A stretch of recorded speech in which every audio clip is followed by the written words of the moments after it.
Have you ever found yourself asking the question, who am I? What do I like? What is my purpose? I have three answers to the question, who am I as a sober woman? These are common questions that women tend to ruminate on after they get sober for a little while and kind of stay sober for a few years. That initial phase of getting sober has likely passed for you, and the fog is lifted from your brain. You're starting to clear up, and you might be thinking, now what? This is exactly what my guest, Lindsay Sutherland Boal, shared about in the Confident Sober Women podcast episode. She talked about how at first she wasn't ready to get sober, but she was ready to listen. And she began asking herself some of these questions, and we talked about the answers. I want you to listen to this clip from the episode, and then we're going to talk about it.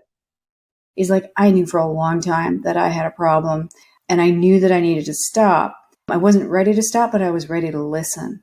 I thought that showing up in the world a certain way would bring me happiness. It's unbelievable the stories that I told myself that just weren't true. Who did you shift into and become like your new identity?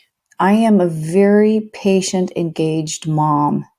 I am a very present friend. So like when I go and see somebody or spend time with somebody, I'm actually spending time and with that person. So I could sit down. Of course, I become an athlete. And I always wanted to be an athlete, but I was overweight and didn't have an athletic bone in my body.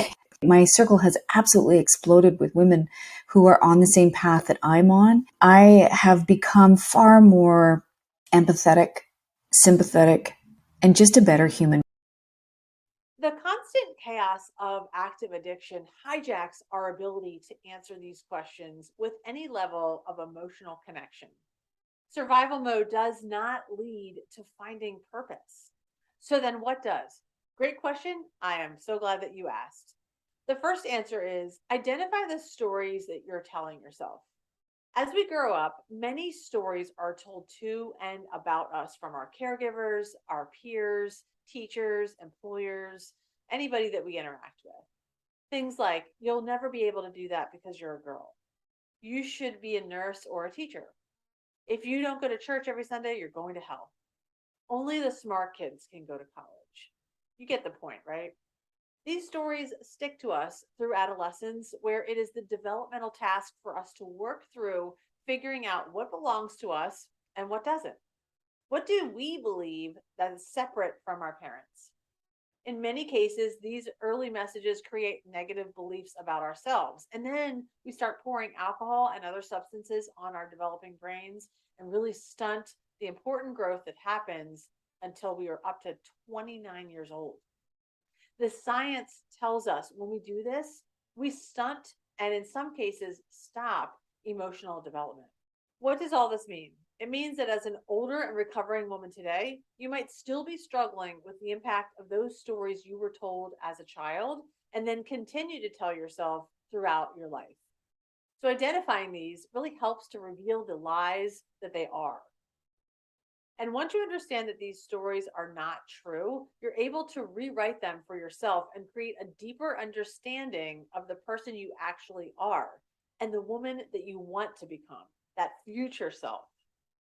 So, number two is create the woman you want to be. Now that you're scratching the surface of who you are based on where you've come from, you have to clearly lay out who you want to be. An easy way to do this is to think of two or three people you really admire, preferably people you at least know a little bit in real life and are fairly close to. What qualities about them draw you close? What do you really like about them?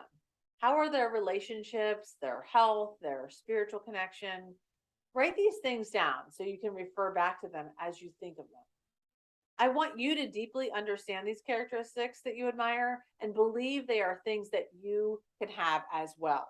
And once you know what and who you would like to emulate, you can create an image of your future self. So pick a time frame. Go out maybe a year, 2 or 5 years, and create a vision of who you are then. It needs to be as realistic as possible. And when you're creating her and speaking about her, it is as if you are already her. It's already happening. What are you doing? What are you wearing?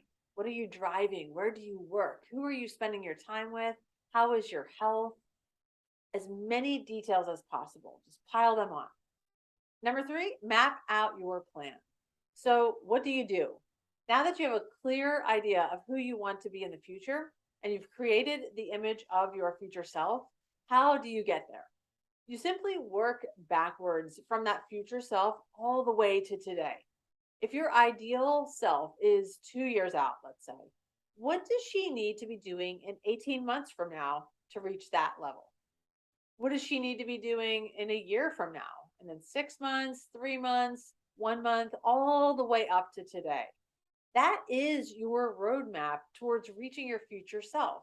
And then chunking it down into very small bite sized pieces is how you make that small, consistent daily change become a huge transformation.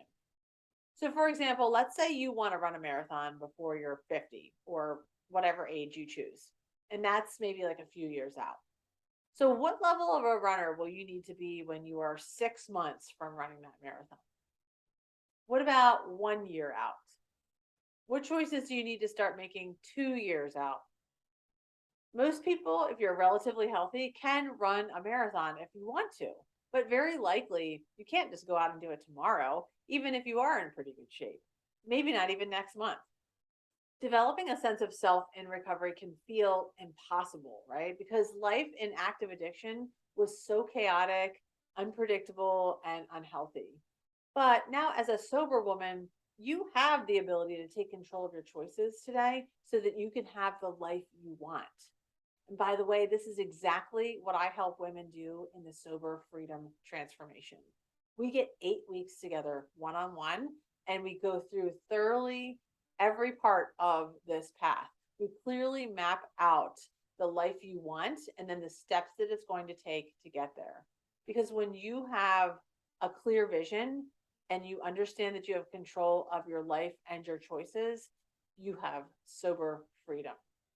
If you are ready to jump in, click the link in the description to get more information and feel free to reach out with any questions you might have.